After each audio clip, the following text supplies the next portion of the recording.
আসসালামু আলাইকুম রহমতুল্লাহি ওয়া বারাকাতুহু। আজকে আমাদের 27 রোজা হয়ে গেল, আলহামদুলিল্লাহ।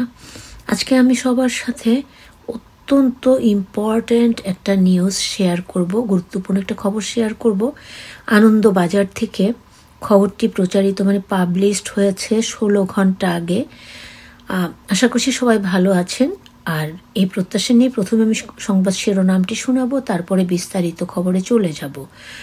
মৃগী আক্রান্ত তরুণের মস্তিষ্কে বসল যন্ত্র, আধুনিক চিকিৎসায় রোগ নির্মূল করলেন দেশের চিকিৎসকরা। মৃগী আক্রান্ত তরুণের মস্তিষ্কে বসল যন্ত্র, আধুনিক চিকিৎসায় রোগ নির্মূল করলেন দেশের চিকিৎসকরা। ফরিদাবাদে একটি বেসরকারি হাসপাতালে চিকিৎসকরা অস্ত্রোপচারটি করেছেন। তারা জানিয়েছেন এমআরআই করেও মৃগীর কারণ ধরা পড়েনি। তারপরই নতুন এক পদ্ধতিতে চিকিৎসা শুরু করা হয় তরুণের। 10 বছর ধরে মৃগী রোগে আক্রান্ত ছিলেন তরুণ। কোনো চিকিৎসাই তার এই রোগ সারছিল না। সেখানে অসাধ্য সাধন করেছেন ফরিদাবাদের চিকিৎসকরা। আল্লাহ পাকের হুকুমে আধুনিক অস্ত্রোপচারে তরুণের মস্তিষ্কে বসিয়ে দিয়েছেন বিশেষ এক যন্ত্র। তাতেই রোগ নির্মূল হয়েছে বলে দাবি চিকিৎসকদের। ফরিদাবাদের একটি বেসরকারি হাসপাতালে চিকিৎসকরা অস্ত্রোপচারটি করেছেন। তারা জানিয়েছেন এমআরআই করেও মৃগীর কারণ ধরা পড়েনি। তারপরে নতুন এক পদ্ধতিতে চিকিৎসা শুরু হয় তরুণের। চিকিৎসকরা জানিয়েছেন এমআরআই করেও মৃগীর কারণ ধরা পড়েনি। তারপরে নতুন এক পদ্ধতিতে চিকিৎসা শুরু হয় তরুণের। এই পদ্ধতির নাম স্টেরিও ইলেকট্রোএনসেফ্যালোগ্রাফি, অর্থাৎ SEEG।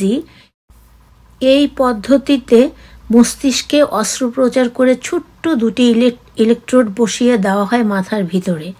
চিকিৎসকরা জানিয়েছেন যন্ত্রটি মস্তিষ্কে বসানোর পর ইলেকট্রোড দুটি থেকে বৈদ্যুতিক সংকেত ঢুকতে শুরু করবে। ফলে মস্তিষ্কের যে স্নায়ুগুলো অকেজো হয়ে গিয়েছিল সেগুলো ধীরে ধীরে সক্রিয় হয়ে উঠতে শুরু করবে। এইভাবে রোগ নিয়ন্ত্রণে আনার চেষ্টা করা হবে। অপারেশনের আগে খিঁচুনি উঠলে থামতেই চাইতো না, মাটিতে শুয়ে ছটফট করতেন সেই তরুণ।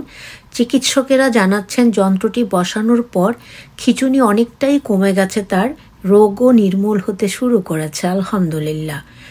এখানে আরও একটি খবর আছে, স্নায়ুর জটিল রোগ থেকে বাঁচার উপায় 3 নিয়ম মেনে চলার কথা বলেছেন বিশেষজ্ঞরা বা গবেষকরা। তাহলে চলো আমরা একটু ডিটেলসে চলে যাই। এবারকার নিউজটিও নেওয়া হয়েছে আনন্দবাজার.com থেকে। স্নায়ুর জটিল রোগ থেকে বাঁচার উপায় কি? 3 নিয়ম মেনে চলার কথা বলেছেন গবেষকরা। 1990 সালের পর থেকে স্নায়বিক রোগের ঝুঁকি অনেক বেড়েছে। কম বয়সেরা আক্রান্ত হচ্ছেন স্নায়ুর জটিল রোগে। এর কারণ কি, বাঁচার উপায় বলেছেন গবেষকরা। গিয়ানব্যারে রোগের পর থেকে চিন্তাটা বেড়েছে। একসময় যে রোগটি ছিল বিরল, গত কয়েক মাস সে অসুখে অনেকের মধ্যে দেখা দিয়েছে। সে অসুখ কেবল গিয়ানব্যারেতে কিন্তু শেষ নয়। গত মাসে পুনেও আরও এক বিরল স্নায়ুর রোগে আক্রান্ত হতে দেখা গেছে অনেককে, যার নাম বিকারস্টাফ ব্রেনস্টেম এনসেফ্যালিটিস BBE। স্নায়ুর জটিল অসুখের ঝুঁকি ক্রমেই বাড়ছে। সে বিষয়ে চিন্তিত চিকিৎসকরাও। দ্য ল্যান্সেটের সমীক্ষায় তাই বলছে, 1990 সাল থেকে 2019 সাল অবধি দেশে জটিল ও বিরল স্নায়বিক রোগে আক্রান্তের সংখ্যা বেড়ে গিয়েছে প্রায় 8.2%। স্নায়বিক রোগের ঝুঁকি কমাতে 3টি নিয়ম মেনে চলার কথা বলেছেন গবেষকরা। তাহলে আমরা জেনে নিই সেই 3টি নিয়ম কি।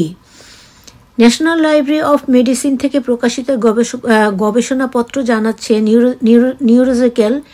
নিউরোলজিক্যাল ডিসঅর্ডারে আক্রান্ত সংখ্যা বাড়ছে। এর পিছনে নানা কারণ রয়েছে। দুর্ঘটনা বা আঘাতজনিত কারণে স্নায়ুর রোগ বাড়ছে। তাছাড়া অস্বাস্থ্যকর খাদ্যাভ্যাস, রোগ লক্ষণ দেখেও এড়িয়ে যাওয়ার প্রবণতা, অতিরিক্ত মানসিক চাপ ও দুশ্চিন্তা এর কারণ। Indian council of medical research ICMR এর সহযোগিতায় গত কয়েক বছরে দেশের নানা প্রান্তে স্নায়ুরোগ নিয়ে সমীক্ষা চলছে। তাতে দেখা গেছে বিগত কয়েক বছরের মধ্যে স্ট্রোকের প্রভাব বেড়েছে। 1990 সালে যতজন স্ট্রোকে আক্রান্ত হতেন এখন সংখ্যাটা তার দ্বিগুণ হয়েছে। কম বয়সীরা আক্রান্ত হচ্ছেন, সেই সঙ্গে স্মৃতিনাশ, অ্যালজাইমার্স, মৃগী রোগে আক্রান্তের সংখ্যাও বেড়েছে। স্নায়ুর রোগ থেকে সাবধান থাকতে 3 নিয়ম মেনে চলার কথা বলা হচ্ছে। 1. খাওয়া দাওয়ায় বদল আনতে হবে। ভালো করে সেদ্ধ না করা মাংস, সঠিক পদ্ধতিতে সংরক্ষিত নয় এমন সিফুড থেকে মস্তিষ্কে রোগ সৃষ্টিকারী পরজীবী জন্মাচ্ছে।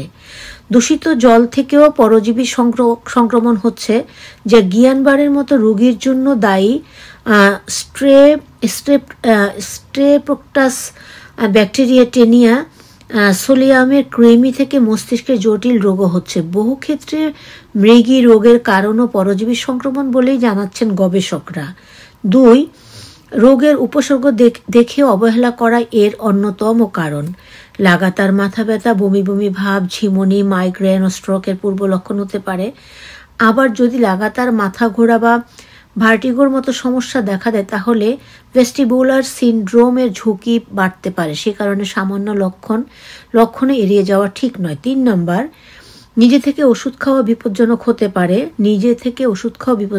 পারে। ক্লান্তি বোধ করলেই যে কোনো শক্তিবর্ধক ওষুধ বা সাপ্লিমেন্ট খেয়ে ফেলা অথবা অতিরিক্ত স্টেরয়েড জাতীয় ওষুধ খাওয়াও বিপদ ডেকে আনতে পারে। স্নায়ুর যে কোনো সমস্যাতে চিকিৎসকের পরামর্শ ছাড়া ওষুধ খেতে নিষেধ করেছেন গবেষকরা। এই ছিল আজকের খুবই গুরুত্বপূর্ণ দুটো খবর দুটোই আমি আনন্দবাজার.com থেকে নিয়েছি। সবাই ভালো থাকবে। এবং পুরো খবরটি জুড়ে প্রতিদিনের মতো ছিলাম আমি আঁখি গ্যালারি। আসসালামু আলাইকুম ওয়া রাহমাতুল্লাহি ওয়া বারাকাতুহু। আল্লাহ হাফেজ।